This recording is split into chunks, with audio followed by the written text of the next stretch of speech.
You were last with us 6 years ago. You've had a couple of albums come out since then. This one, Low, is absolutely fantastic. Thank you, Dan. How has the response been so far? It's just been about a month since it came out, right? Actually, incredible. It's been incredible. I can understand why. It is just full of the type of music that pulls at the heartstrings. It's clearly very passionate music and important to you. What were some of the inspirations behind this album for you?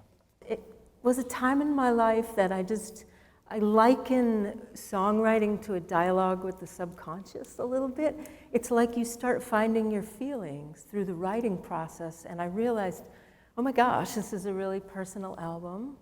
I got nervous about that. Like I put it on a shelf for a year. I don't know if I was ready yet. Yeah. And then it just needed to come out. I don't know, it's such an intuitive process. Is there something that got you ready to put it out there? Was there like a defining moment where you said, yeah, it's time? Yes, because I had two things that I was working on kind of fail. Like I had a musical that I was writing. I had written 22 pieces of music for this musical. Holy moly. And I left that situation.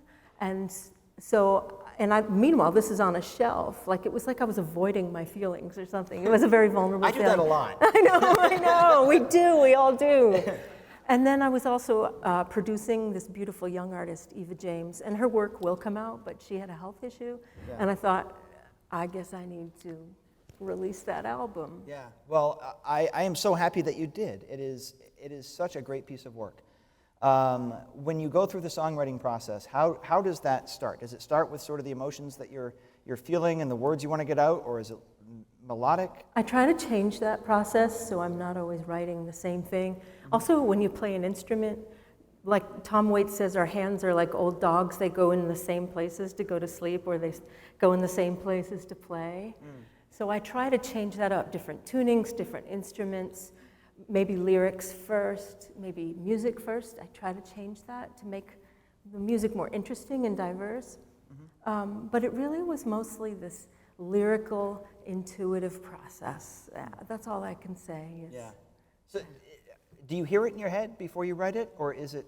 It's a mystery. It's like you're Teach me how to do it. You know, and I have taught songwriting actually, Yeah. and it's mostly I just try to inspire people. I try to serve as a muse because it is chasing a mystery. It really is, and it's like slowing down and trying to find your thoughts and your feelings, and try to be original with it. I like being poetic and speaking in metaphor. Mm-hmm. I think it's more powerful that way.